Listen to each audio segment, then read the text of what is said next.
Hello बच्चों, चलिए प्रश्न पढ़ते हैं। प्रश्न दिया है, निम्न में से कौन सा लंबवत द्विविभाजन यानी कि लॉन्गिट्यूडनल बाइनरी फिजन करता है। विकल्प ए है यूग्लिना, विकल्प बी है प्लाज्मोडियम, विकल्प सी है प्लेनेरिया तथा विकल्प डी है पैरामीशियम।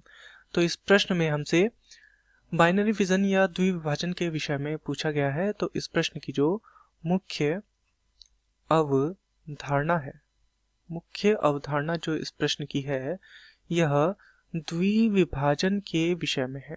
द्विविभाजन। तो चलिए हम सबसे पहले यह समझते हैं कि जो ये द्विविभाजन होता है यह होता क्या है। तो द्विविभाजन वास्तव में एक प्रकार के अलैंगिक जनन की विधि है।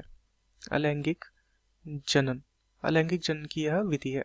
इसमें क्या होता है, इसमें जो जीव होता है वो शरीर को दो भागों में विभाजित करता है। तो इसी कारण से इसे द्विविभाजन कहा जाता है, क्योंकि यहाँ पर दो भाग होते हैं।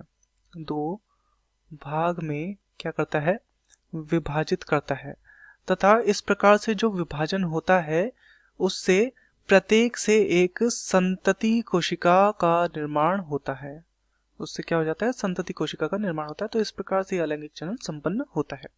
यदि हम विकल्पों की बात करें तो यहाँ पर हमसे पूछा गया लंबवत द्विविभाजन। तो पहला विकल्प दिया गया यूग्लिना।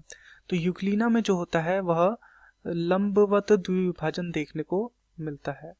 लंबवत द्विविभाजन यूग्लिना में हमें देखने को मिलता है। तो इसमें क्या होता है, जो विभाजन होता है वो लंबवत अक्ष में होता है। लंबवत अक्ष में विभाजन यहाँ पर देखने को मिलता है। इस कारण से इसे लंबवत द्विविभाजन कहा जाता है। तो ये बिल्कुल हमारा सही है। विकल्प बी है प्लाज्मोडियम। प्लाज्मोडियम में लंबवत द्विविभाजन देखने को नहीं मिलता, यह गलत हो जाएगा। विकल्प सी है प्लेनेरिया। प्लेनेरिया में भी यह देखने को नहीं मिलता। तथा विकल्प डी है पैरामीशियम, इसमें भी यह देखने को नहीं मिलता। तो दिए गए प्रश्न का सही उत्तर होगा विकल्प ए यूग्लिना। मैं आशा करता हूँ आपकी यह समझ में आया होगा। धन्यवाद।